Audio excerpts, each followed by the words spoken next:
vamos a ir iniciando la charla.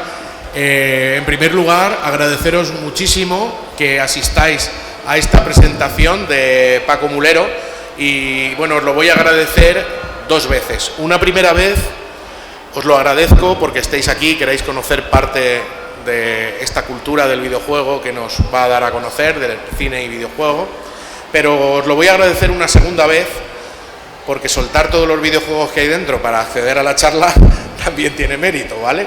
Así que ese segundo agradecimiento por asistir a esta charla y nada más, os dejo ya que se presente el mismo Paco Mulero y por favor vamos a darle un aplauso de bienvenida. Muchas gracias. Bueno, pues lo primero, efectivamente, yo creo que el tiempo es lo más valioso que existe y habéis decidido invertir un poquito en mi persona, o sea que nuevamente, pues gracias de todísimo corazón. Yo creo que esto es un marco perfecto, arcade vintage, un templo del videojuego. Bueno, y mientras estoy presentando mi ensayo, pues estoy escuchando a la gente gritar y machacar botones, ¿no? Y ese sonido arcade tan característico que afortunadamente ha regresado. Dar las gracias, bueno, efectivamente, Óscar Martín, prologuista, cineasta maravilloso, Elena, productora de cine. Óscar, que me hizo el prólogo de Luces, Cámara, Interplay, está aquí. Óscar, si quieres saludar, por favor. Elena, una productora realmente asombrosa,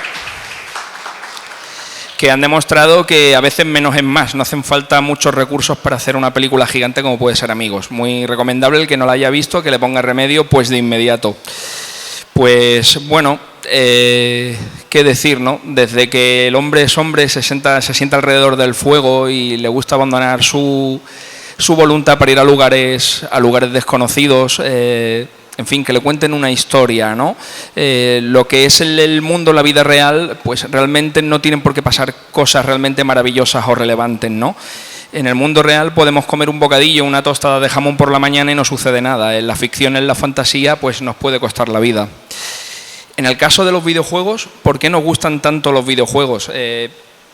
Al igual que, como digo, que una producción audiovisual, vamos a mundos desconocidos y disfrutamos, participamos, tenemos esa catarsis. En el caso del videojuego, pues también interactuamos en el mismo, ¿no? Por eso a los niños les gusta, bueno, a los niños y a los grandes nos gusta tanto el videojuego, ¿no?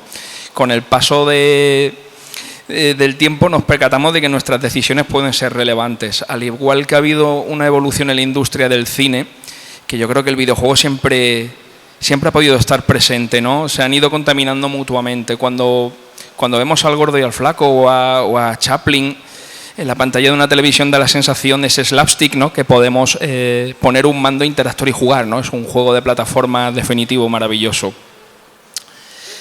Cuando Fran Muñoz, que por cierto, Fran y Pedro, editores de Applehead, se pusieron en contacto conmigo para darme esta oportunidad, que me gustaría... Frank está pasando un momento un poco delicado en su vida y me gustaría dedicarle un poco esta charla, esta presentación. Se pusieron en contacto conmigo porque querían hacer un ensayo enfocado al videojuego, pero quedaba un poco en el aire, ¿no?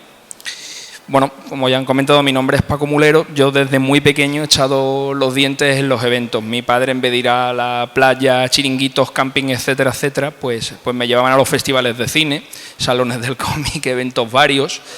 Hay fotos mías, bueno, donde mi mamá me está sujetando en el IMAFIC de Madrid, etcétera, etcétera. Y uno de los grandes regalos que me hizo mi madre en un festival de cine, siendo yo muy pequeñito, me dice: por favor, Paquito, dale la mano a ese señor.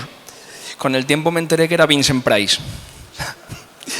Pues mi vida está supeditada a la salida a los rastrillos, a las novelas de Aduro, al Spectrum 48K y esas cargas interminables. Y bueno, pues a disfrutar de esas grandes pequeñas cosas, ¿no? También una de las cosas que me ha caracterizado es que soy un receptor de regalos de comunión fallidos, es decir, todos los videojuegos, comida, etcétera, que no le gustaban a mis vecinos y a mis primos, acababan en mi casa, ¿no? Entonces, una cosa que está muy presente en el ensayo es los movimientos pendulares de esta sociedad, ¿no? Automáticamente hemos vivido épocas en cuanto una videoconsola o un sistema parecía nuevo, como que se despreciaba inmediatamente el anterior y solían acabar en mi casa, ¿no? Entonces ha habido pues videoconsolas más o menos punteras y cosas que, bueno, que se han tachado de muy infames que mi padre, que en paz descanse, la videoconsola amiga para que funcionara. Como he comentado, le ponía una lata de pintura encima. En vez de Doom tenía el Gloom, pero yo era el niño más feliz del mundo. O si hablamos de narratología pura y dura, había una portátil, que no sé si la conocéis, que es Backward the Battle, que era una consola que funcionaba por medio de códigos de barras. Eran solo números, datos, pero eran RPGs. Eso era fantasía pura y dura. Creo que la austeridad no tiene por qué ir de la mano de la precariedad. Entonces, había gente de las tiendas que se pensaban que yo era un niño solitario que no tenía amigos, que buscaba códigos de barra de la leche y el pan, ¿vale? Cuando yo buscaba paladines, magos, etcétera. Lo que yo le dije a Fran de Applehead, digo, bueno, hace unos años, como los coreanos utilizan el mismo símbolo tanto para crisis como oportunidad, me quedo en paro. Yo, soy maestro de infantil y primaria, estaba de interino, al quedarme sin plaza te tienes que reinventar. Acabé trabajando en tiendas de compraventa de segunda mano, ahí aumentó más mi colección de cosas frikis. Y bueno, cuando te quedas nuevamente en paro, que era, digamos, un clásico que estamos atravesando una y otra vez, pues cogí el dinero del finiquito y en una época en que todo el mundo apuesta por el digital, decidí sacar una revista en formato papel, que es La Cabina de Nemo. Con La Cabina de Nemo, ¿qué es lo que pretendía? Pues hablar de lo cultural, de lo contracultural, ponerme en contacto con personas que tuvieran un exilio creativo interno, convencerles en plan iniciativa Vengadores de que hubiese un segundo round, artículos, análisis, no buscando la inmediatez, sino una especie de espejo retrovisor de este videojuego, esta película, este libro, ¿por qué pasó desapercibido si es esa pequeña joya, ¿no? Entonces, fue como encender esa pequeña luz al fondo. Para mi sorpresa, el hijo de Pornaschi, Sergio Molina, se pone en contacto conmigo y presento en un festival internacional el número 1. Fue un subidón. Para mí uno de los momentos más emotivos que figura por aquí, el director de Fantasma o del Señor de las Bestias, Don Coscarelli, estaba invitado, pude entrevistarlo. Fantasma es la película favorita de mi padre, entonces me emocioné profundamente, ¿no? Bueno, con el tiempo empiezas a seguirte moviendo por más eventos como prensa, se rompe esa cuarta pared, conoces a Shyamalan, conoces a John Romero, creador de Doom, muchas cosas. Milligan, uno de los, gente tanto que dibuja o que construye guiones para la Marvel, para DC, ¿no? Entonces una fantasía y te das cuenta que el videojuego tiene como esos ejes transversales, ¿no? Grandes guionistas, grandes programadores, grandes carpinteros que hacen esos muebles, etcétera, etcétera, ¿no? Se ponen en comunión para crear un excelente imaginario colectivo. Entonces, una vez se entrelazan el cine y el videojuego, pues no vuelven a separarse, yo creo que nunca más, ¿no? Y si bien en este ensayo he intentado abordar todas esas adaptaciones oficiales, licenciadas que tuvieron del cine, incluso de las series, al videojuego, también yo creo que las más valientes eran las no oficiales. Porque cuando se abre esa ventana, aquí estoy con Hideo Nakati y con Fernando Esteso, esto sí que es una fumada gordísima, o sea, eso son cosas que suceden, con Coscarelli, cosas que suceden en la semana de Donosti, ¿no? Shyamalan, gran coleccionista de cómics, por cierto. El caso es que todo el mundo recuerda esa adaptación de Alien el octavo pasajero, porque en un origen la diferencia entre adaptación o plagio dependía de cómo se echara la documentación legal o la patente de cualquier producto. En este caso, si se quedaba alguna puerta abierta, podían suceder muchas cosas, y hay clones realmente bonitos, descarados, desenfadados. Y volvamos, ¿no? El Alien de Atari 2600 era un juego oficial que era como un pastiche de Pac-Man y un poco de Frogger, que ni chicha ni limona, que estaba ahí, era oficial, muy bonita esa portada, ¿no? Para Atari 2600 lo dejamos ahí, pero claro, en Córdoba, en mi opinión, se ha hecho el mejor que efectivamente en el cole, enseñando narrativa, y he utilizado lo que es la construcción y la estructura y el imaginario del videojuego para los niños, tanto para el lenguaje lectoescritor, los números, o sea, el videojuego es esencial para Antonio Resines, para la educación. El caso que en Córdoba unos chicos, los Rafas, se encuentran literalmente un libro sobre el arte conceptual de Giger, y a partir de eso hacen el Survivor, como digo, que es el Alien con salmorejo. Es un juego creado en Córdoba que, para eludir cuál disparo de bala a los derechos de autoría, le ponen unos caracteres un poco licantrópicos a la portada y a positivar, pero es una maravilla que yo creo que actualmente todo lo que vemos del universo de Alien, en ese lore, parece que se fijaron en estos chicos. Vemos un xenomorfo en una especie de arca de Noé que tiene que poner esos huevos en una incubadora, alimentarse. Bueno, iban básicamente porque el scroll no estaba muy depurado, pantalla por pantalla había corrimiento de estrellas, ¿no? Pero como aquel que diría, como que se adelantaron un poquito y es uno de esos grandes juegos que pueden pasar un poco desapercibidos, ¿no? La edad de oro del software español, sobre todo en el tramo final, cuando hablamos de adaptaciones no oficiales, esa joya, como puede ser La Abadía del Crimen, que no consiguen ni la licencia cinematográfica ni la licencia del libro, Humberto Eco no tiene interés, y dependiendo de cuándo y cómo se les pregunte, te dirán que está basado en la peli o está basado en el libro. Pero realmente es una obra maestra, muy incomprendida. Realmente, si no ibas cumpliendo los objetivos, el juego te dejaba avanzar, pero no podías terminar. En ese momento, los que estamos aquí, que amamos las cosas que huelen a cuarto cerrado, ¿no? Recordamos esa micromanía, esa micro hobby, con esos concursos que te podían regalar una Vespa o 30.000 pesetas, de a ver si mandaba alguien una foto de la imagen final. Y es una obra maestra que utilizaba el escorzo cinematográfico para dar sensación de profundidad. Entonces, muchas veces observamos que cuando realmente tenías tiempo, tenías cierta libertad creativa y no tenías la presión del concepto del AAA, salían cosas sorprendentes. Porque si hablamos de Ubisoft, todo el mundo sabe que ahora mismo Ubisoft, ¿con quién lo vamos a relacionar? Con Assassin's Creed, etcétera, etcétera. Nos puede gustar más o menos, pero cuando era Ubisoft y Soft separado, y hacía con ese descaro esas adaptaciones de películas de serie B, porque tiene su propio Aullidos, que es una aventura conversacional, tiene su propio Amityville, en un prefecto francés, otra aventura conversacional, y quiero recordar que primero salió en Amstrad un zombie, basándose en el montaje de Darío Argento del Amanecer de los Muertos de George A. Romero, que es una pasada, que luego incluso cuando la adaptaron a ordenadores un poquito más potentes, no tenía el espíritu de ese zombie que jugamos en el Amstrad.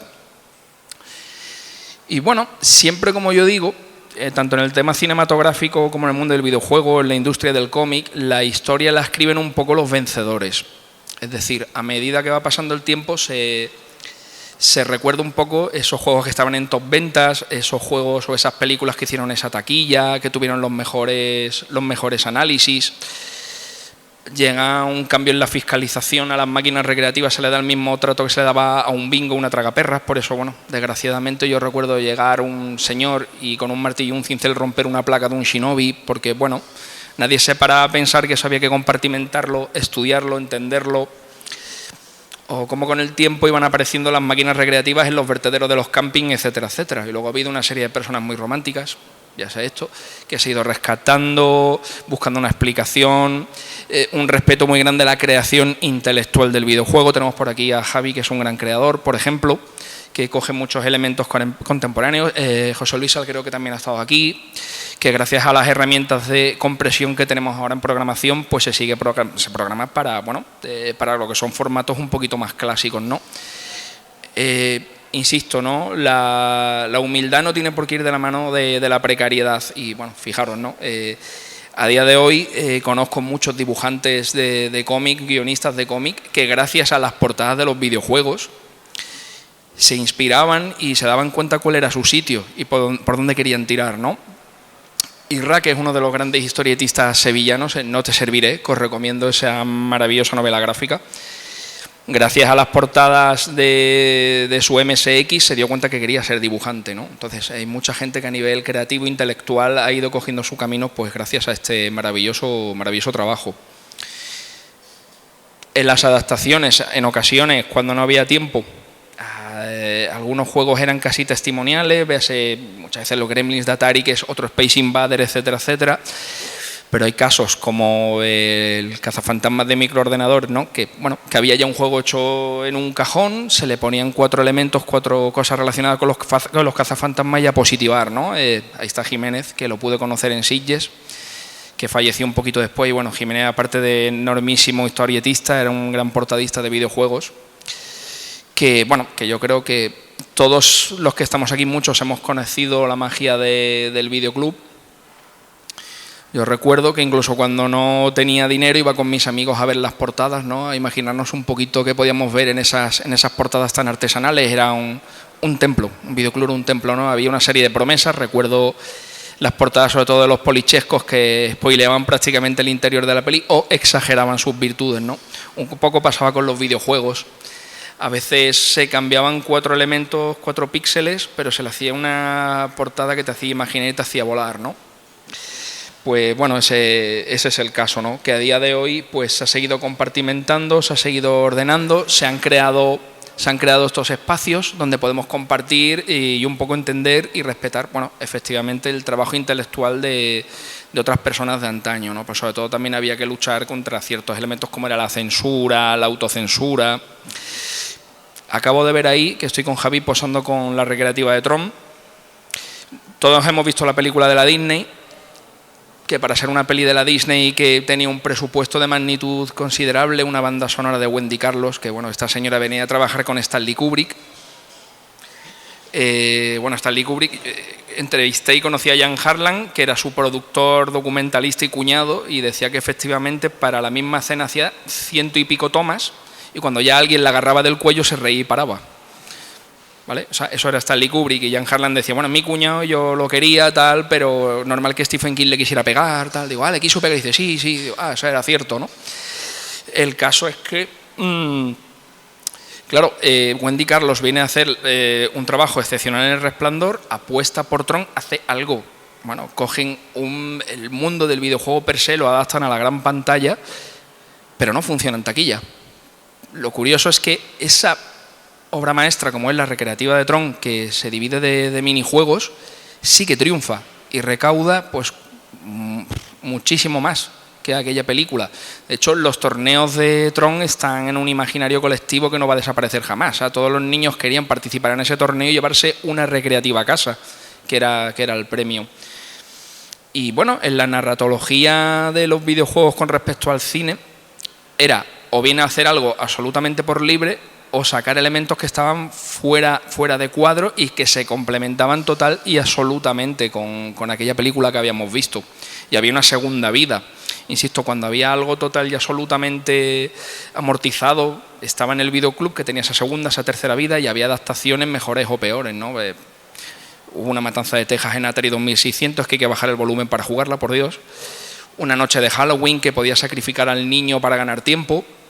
Y luego, pues sí, había una pieza que, bueno, concretamente entrará en el volumen 2, que supongo que conocéis la historia de la Canon. La Canon, esa productora desvergonzada, que seleccionó de chiripa a un tal Jean-Claude Van Damme para hacer una película llamada Contacto Sangriento, que Contacto Sangriento parte de un artículo de una revista de artes marciales llamada Black Belt, de un señor llamado Frank Dux, que decía que había ganado un comité, que lo había conseguido todo, que había batido los récords. Se hace un guión acorde con el relato de este señor. Esta película en cine funciona lo justo y lo necesario, y es a raíz del boca en boca y del éxito en videoclub que se estrena en salas posteriormente. Acto seguido quieren dar una respuesta comercial a Street Fighter, quieren conseguir la licencia de Contacto Sangriento, y dice la Canon que no. Van Damme tampoco quiere prestar su imagen y se crea un tal Mortal Kombat. Y un Johnny Cage, que es como una especie de Van Damme del hacendado. Esta es la mesa donde trabajaba Chicho Ibáñez Serrador. Lo veo de punta. Y bueno, el resto es historia, porque se hacen películas oficiales y secuelas oficiales de Mortal Kombat, que es una adaptación no oficial de Contacto Sangriento. Eso pasa. Genial en el mundo del videojuego. Y bueno, ya con respecto a las entrevistas que he incluido, ha habido momentos realmente maravillosos. Incluso hay saltos en el espacio y en el tiempo, tanto del origen hasta el año 88, donde se ha hablado de la parte seminal del videojuego, los primeros periodistas, analistas que querían darle un poco de forma y amor, análisis honestos, sacar un poco del cajón cosas que habían sido olvidadas, anécdotas. Bueno, es que lo que te digo, aquí hemos tenido mucha picaresca. Cuando llegaban las primeras placas y recreativos Franco y otros sellos, cogían un Pac-Man o un Galaga, lo tuneaban, le ponían más colores, más velocidad, más dificultad, lo mejoraban. La gente no sabía si denunciar a estas empresas, pero ahora llega algo inventado aquí en España, que es lo de continúe, 9, 8, 7, 6, echa una moneda y sigue jugando. Llegan los japoneses, un poco enfadados, a una de nuestras ferias, ven que hemos copiado un Galaga, que hemos copiado lo más grande, pero acto seguido ven, mira que el concepto de una cuenta atrás y puedes continuar, pues los japoneses copiaron a los españoles en esto. O sea, a pícaros no nos gana nadie. Entonces, bueno, lo que es la prensa especializada del videojuego se centró en todo este relato, todas estas personas que construían juegos que de repente tenían unas notas que eran dignas de un Final Fantasy VII, véase Sabrina y Samantha Fox en el Congo, y luego, bueno, pues se descubría de que el propio autor del videojuego había hecho el análisis y le había puesto esa notaza. También, por ejemplo, hay una entrevista que me llegó mucho al corazón, que estuve en el taller de Colin Arthur, que es el creador de todos los personajes de la historia interminable, trabajó con Kubrick en Odisea 2001, fue discípulo y luego compañero de Ray Harryhausen, o sea, con Alejandro Amenábar, en Conan, en Alien, o sea, es un señor que tiene un recorrido y que, bueno, junto con Wolfgang Petersen, crea esa adaptación de Michael Ende que al principio no funcionaba a nivel audiovisual. Él, con los pocos medios que tenían en Alemania, pues consiguieron hacer la película más taquillera de su historia, ¿no? Como es La historia interminable. Lo curioso es que cuando le enseño los videojuegos de La historia interminable no sabía de su existencia, nadie le había pagado por su trabajo. Y no era la primera vez que le había ocurrido, realmente una vez acude a Alemania y en Alemania ve que hay un parque temático dedicado a La historia interminable, ve una montaña rusa que es Fuyur, etc., pero es que nadie la ha pagado. Lo que pasa es que eso sí ya fue denunciable, y es uno, junto con Giger, uno de los grandes creadores, diseñadores de los Final Boss de todas las recreativas, y no sabía de su influencia este señor. Por supuesto, la entrevista a Ángel Tirado, el padre del Capitán Sevilla, originalmente Capitán Morcilla, para mí el primer gran Superman del videojuego, que sí se basa en la película de Richard Donner, que reconoce la labor intelectual de Shigeru Shuster, que son los verdaderos creadores de Superman, y este Capitán Sevilla que se programa en un piso en Triana con unos muchachos con más corazón que cabeza, que bueno, que a partir de un anuncio, ¿no? Vamos a reunirnos efectivamente en una autoescuela para crear un videojuego. Bueno, el resto es historia, ¿no? Porque Ángel Tirado había diseñado al Capitán Morcilla en ratitos libres en el instituto, acaba siendo un personaje de un videojuego que es un Superman de marca blanca maravilloso, y Max, dibujante del Víbora, es el que le hace la portada y le hace un minicómic. O sea, yo creo que para un niño es lo más grande, y ahí, bueno, ahí está un poco su testimonio. También, bueno, una entrevista a Guillermo Colferrari, que fue de los primeros que estuvo trabajando en la Biblioteca Nacional, y bueno, le echó una instancia comentando de que era muy duro, era muy fuerte que no estuviesen los videojuegos de la de oro del software español puestos en la Biblioteca Nacional, pues respetando lo que son los derechos de autoría, la memoria histórica. Ha hecho un trabajo incluso con muchos de los supervivientes de la época de la de los software español, de, bueno, reeditar, rescatar muchos trabajos, como puede ser La Abadía del Crimen, que bueno, que muchas personas hemos podido volver a rejugar estos títulos gracias al trabajo de Guillermo, y bueno, y ha habido un movimiento social muy grande de recuperación para que muchas unidades vayan a la biblioteca y no se olvide, ¿no? Porque en aquel momento, insisto, el videojuego, yo creo que cada videojuego es una obra maestra. Aquí tenemos un trabajo de carpintería, de ilusión, de programación, de adaptación, porque eso es otra cosa. Decir cuál es la primera película que oficialmente fue adaptada a un videojuego, más o menos podemos indagar, y está ahí La Factoría de George Lucas. La oficial también podemos hablar de una peli de animación de Mario Bros, pero de la no oficial, eso es, sobre todo si te vas a estos festivales Greenhouse, como puede ser la CutreCon, donde la gente interactúa, que en la CutreCon yo he vivido momentos increíbles. Hemos visto la película Troll 2 o Superman turco con el director en la sala y hemos interactuado. Aquello es un viaje de tripis sin tripis, es como una pesadilla pilotada por Lina Morgan, ¿no? Eso es una pasada, ¿no? Conocer a Sergio Martino, ver torso en pantalla gigante, pero también en estos festivales, cuando se abre la veda, y sobre todo que ahora somos una aldea global y la información se mueve, nos damos cuenta que hay muchas adaptaciones coreanas, taiwanesas, y Dios sabe que de videojuegos punteros en su momento que como nadie conocía su existencia, nadie podía denunciar. No es como ese maravilloso videojuego de Rocky que se hizo en España, que era Rocky Punch Out Portadón de Aspiri, que luego se iba a Reino Unido, lo llamamos Rocco, y aquí, oye, pues no ha pasado nada. Pero te pones a ver estas sesiones Greenhouse y, bueno, ver el ET turco o ver un ET filipino que tiene que cambiar de niño a mitad de la peli porque el niño tiene miedo, eso tiene mucha miga, ¿no? Entonces, realmente, ¿dónde podemos fechar esas adaptaciones oficiales y no oficiales? No es muy presuntuoso decir, esta fue la otra, porque es gigantesco. Entonces, lo que... Insisto, muchas veces a la hora de analizar un videojuego podemos hablar, o una película, podemos hablar de muchos factores que son objetivos, pero la subjetividad es maravillosa, ¿no? Porque estamos supeditados al recuerdo, la rebanada de pan con nocilla y ese videojuego que llega a nuestras manos, o vemos esa peli en el vídeo comunitario y se agarra a nuestro corazón para siempre, ¿no? Aquí estoy con Lamberto Baba, que efectivamente es otro de los grandes padres del concepto del zombie, de la posesión, del cine dentro del cine, que bueno, que es otra de las enormísimas influencias que hemos tenido en el imaginario colectivo a la hora de crear y sentir, y todos estos cineastas, sobre todo los más jóvenes, han tenido una fuerte influencia tanto en el cómic como en el videojuego. O sea, a nivel subconsciente en los procesos creativos siempre está ahí el videojuego, lo que tú has jugado, lo que tú has leído, siempre está ahí a la hora de inocular tu creatividad. Lo que me gustaría, si tenéis algo que preguntar o algo que interactuar, yo creo que sería maravilloso para que no esté todo el rato... Que uno de los grandes coleccionistas de cómics que conocí fue Paul Aaron, Jesse Pinkman, en Breaking Bad, tiene una colección de juegos bastante apañada, la verdad que sí. O sea que siempre ha estado presente con nosotros, y algo que me fascina es que las intrahistorias que hay alrededor, tanto de los videojuegos, las películas, como los propios cómics, muchas veces superan el videojuego, la peli en sí. Porque todo el mundo ha jugado al Kung Fu Master o Spartan X, pero tú a medida que te pones a investigar se te ponen los vellos como escarpias, porque iba a ser una adaptación no oficial de Game of Death de Bruce Lee.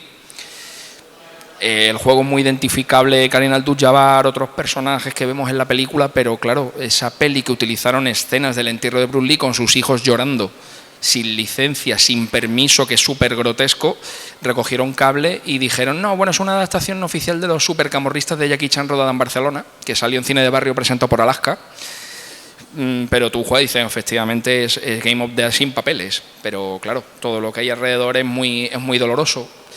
Las interactuaciones en los festivales de cine, tuve el placer, el honor de entrevistar a Alex Proyas, director del Cuervo, hablar de Bruce Lee, hablar de Brandon Lee, Alex Proyas, de hecho, Melvin. Ahora vamos con Melvin. Alex Proyas no ha sido capaz de ver el montaje final del Cuervo. Él decidió que no quería ni terminar la película, no quería terminar el montaje. Apareció la viuda de Bruce Lee, madre de Brandon, diciendo que era el testamento ideológico de su hijo, que por favor lo terminara, que fue un accidente de rodaje, pero que lo terminara, y él realmente no puede ver esa película. El caso de ET, que tiene muchísima controversia, me puse en contacto con mi amigo Martín, que Martín hace poquito salió, cuando acecha la maldad, ahora hablaremos, mi amigo Martín salió hace muy poquito en Cuarto Milenio, hablando de la Odisea, etcétera, etcétera. Era uno de los grandes defensores del ET, que hacía seminarios explicando cómo jugar a ET. Hay muchos cadáveres enterrados alrededor de ET.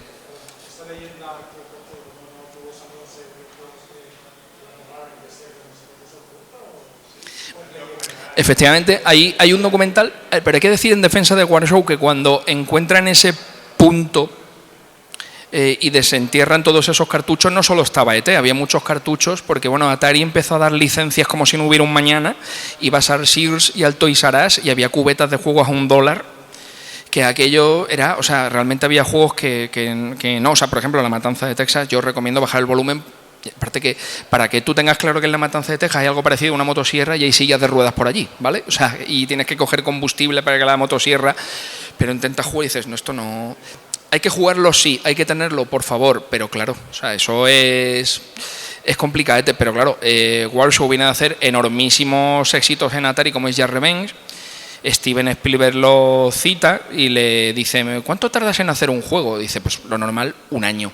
Dice, 5 o 6 semanas. Dice, no, dice, te voy a poner un cheque aquí con una cantidad de dinero indecente, pero indecente, y me vas a hacer un ET que se va a estrenar de forma coetánea con la peli. Dice, Bueno, si la cantidad es tan indecente, vamos a proceder, pero retrocedamos un poquito, porque hay un dibujante español que se llama Joaquín Blázquez, que tiene registrados los derechos de autoría un personaje que se llama Melvin, que habéis visto la portada de Cimoc.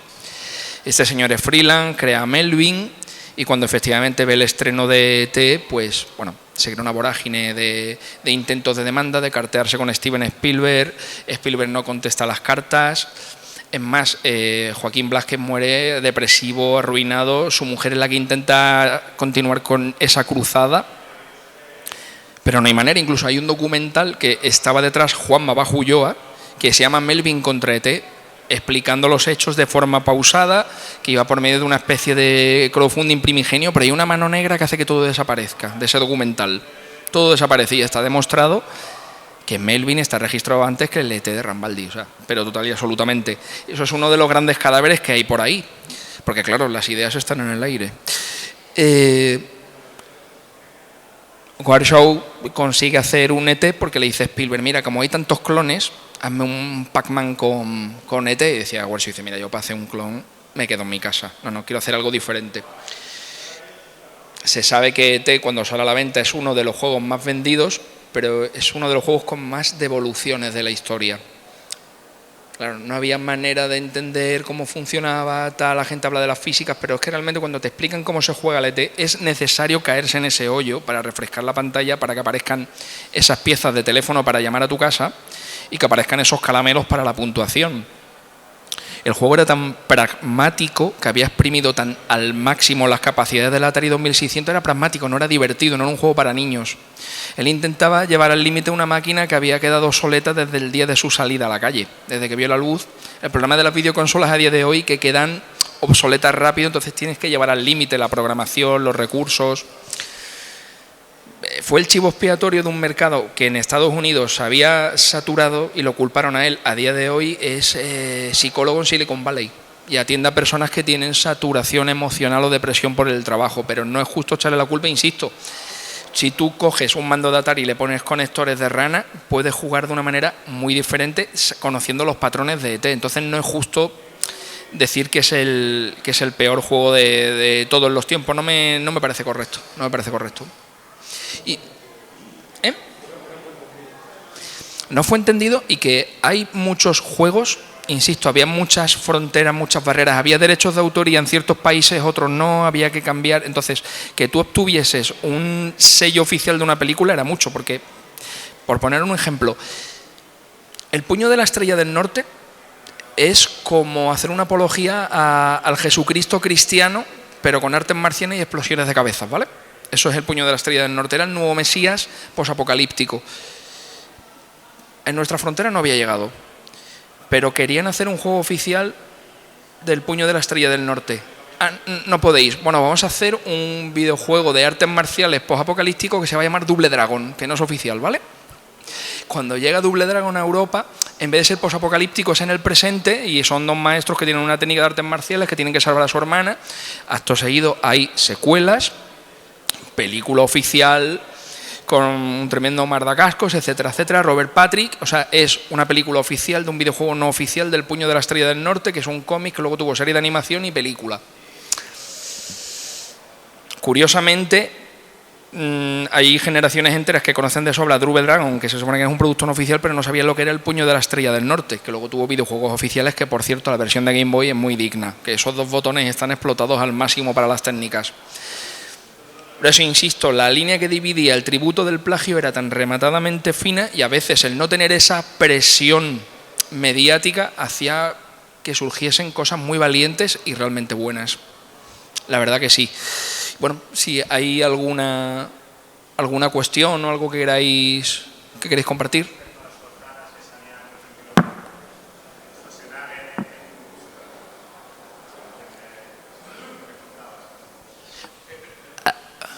Voy a pedir que repitas la pregunta, por favor. A colación de lo que contabas de cómo se podía saltar un poco la censura, ¿no? Cómo utilizaban, pues, por ejemplo, a Schwarzenegger, ¿no?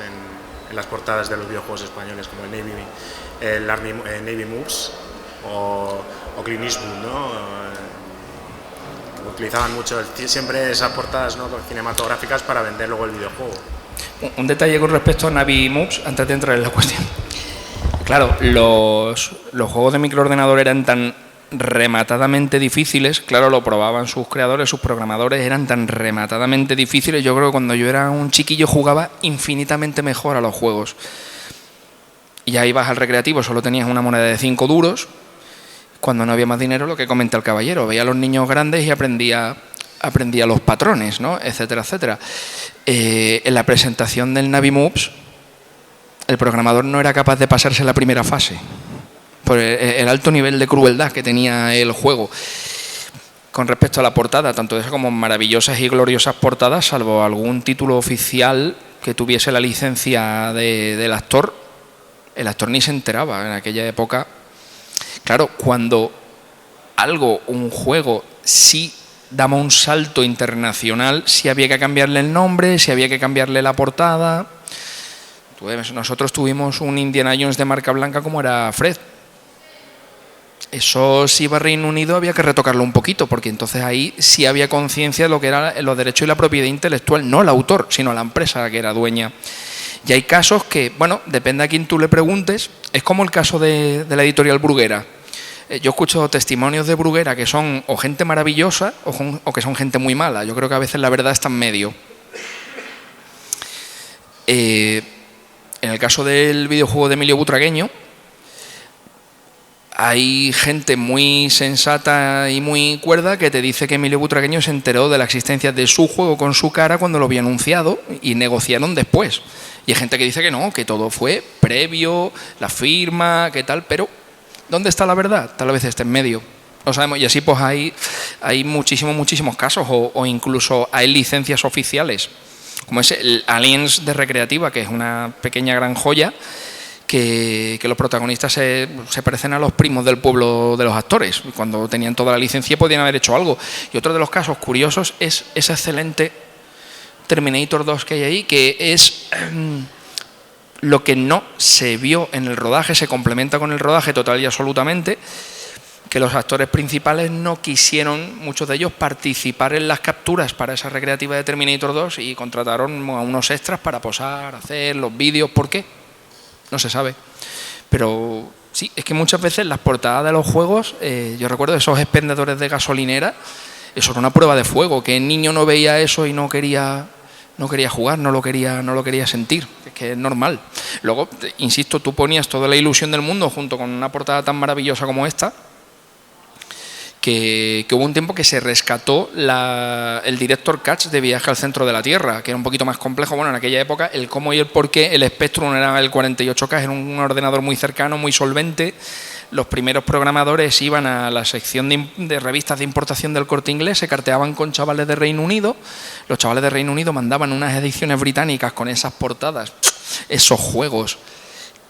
Los chavales españoles mandaban copias piratas, pero aprendían, destripaban su 48K, aprendían a programar. Por eso, en la de oro del software español, hay muchos juegos de Spectrum y de Astran que muy bien. Luego, el MSX, el MSX2, muy poca gente lo conocía. En Reino Unido, Estados Unidos lo consideraban como el enemigo. Entonces, a veces, el mismo juego, siendo el MSX2 un maquinón, no gustaba tanto como la versión de Spectrum. Podía pasar. Y luego, claro, está la maravilla de que cada ordenador, cada sistema, cada programador era de su padre y de su madre, la misma licencia, dependiendo de la plataforma a la que jugaras, pues no tenía nada que ver.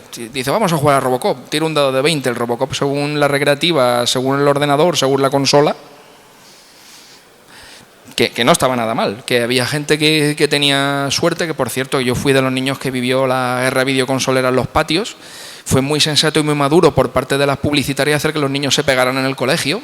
Si tú tenías Nintendo o Sega, si tenías TurboGrafx no te miraba nadie, ¿no? No era consola que acabó en casa. Por cierto, que TurboGrafx es una Core que es un maquinón, pero al llegar a España llegó muy castrada, no iba por AV, no tenía su opción, faltaba. Que ha habido grandes consolas que aquí no llegaba su catálogo, que vamos a reivindicar, por ejemplo, Sega Saturn, que el catálogo japonés, madre mía, pero el nuestro estaba muy limitadillo. Así que bueno, he vivido una aventura muy curiosa porque, insisto, hay juegos incluso oficiales. Encontrarte una aventura conversacional en japonés de Regreso al Futuro y dices, hostia, esto está muy curioso. Y bueno, ya si entramos en el universo de los Transformers, esa maravilla de peli de animación donde Optimus Prime muere a la media hora, que Orson Welles hizo su último trabajo poniéndole la voz al planeta Unicron. O sea, Orson Welles trabajó en los Transformers. O sea, para mí subió todos los niveles. Y bueno, y ese juego de los Transformers que fue ya muy genérico, ¿no? Que era muy reconocible, ese Autobot, Decepticon, creo recordar que fue Denton quien programó, que bueno, que hizo los Transformers, estaba por fin Optimus Prime, lo podían manejar, pero anteriormente había hecho ese juego maravilloso de... ¿Os acordáis de la canción de Frankie de Relax, de Frankie C. Relax? Efectivamente, Nicky Goes Hollywood.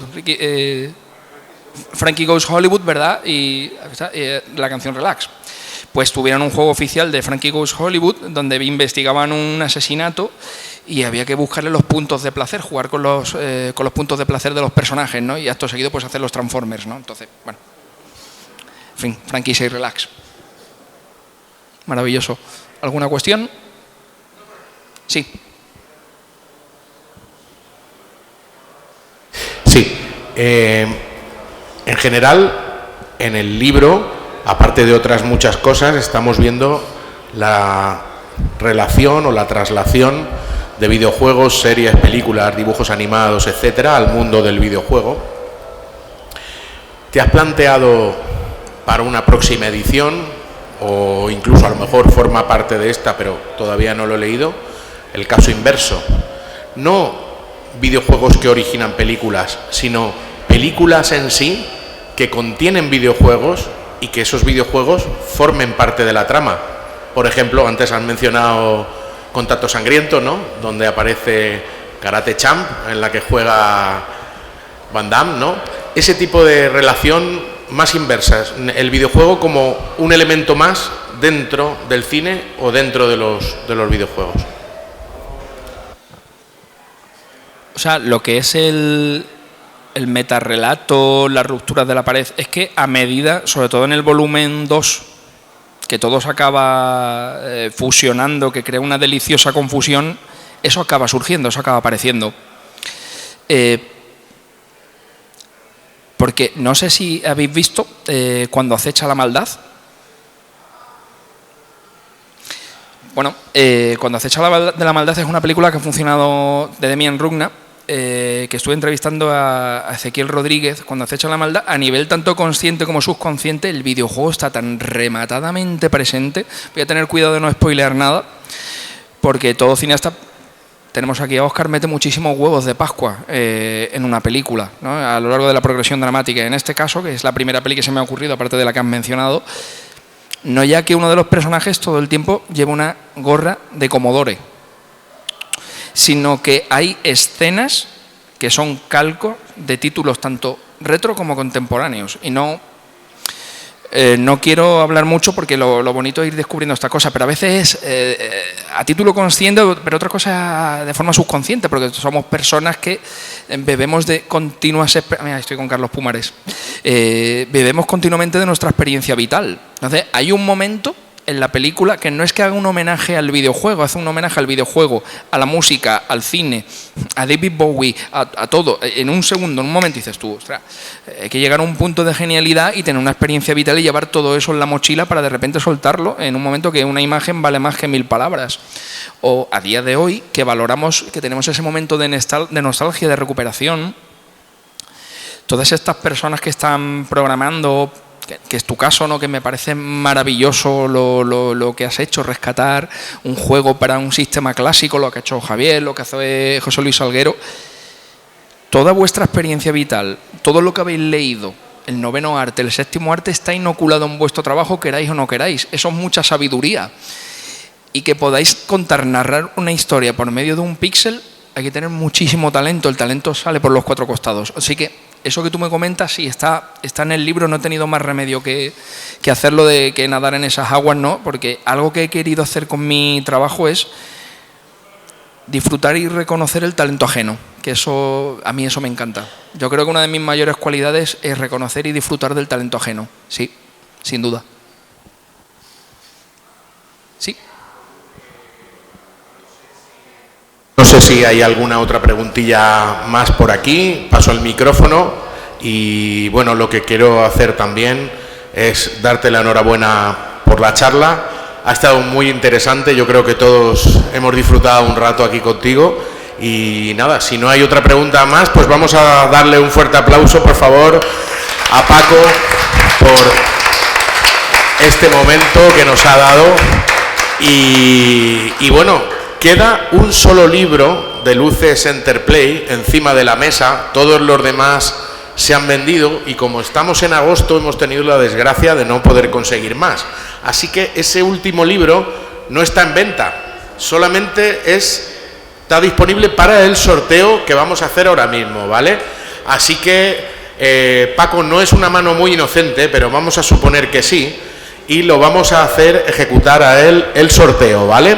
Lo que quiero decir una cosa para terminar, a todas las personas que estáis presentes, sobre todo a ti, por este espacio tan maravilloso que habéis creado, que tengáis muy claro que todo segmento cultural, en este caso hablamos de cómic, cine, videojuegos, tiene un valor educativo, didáctico, una riqueza increíble, que no paréis de creer, de soñar, de sentir y de crear, que no os guardéis nada dentro, que todas las ideas las pongáis en práctica, por favor.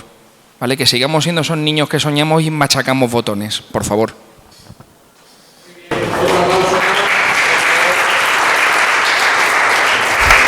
Y nada más. Paco, vamos a ejercer de mano inocente entonces.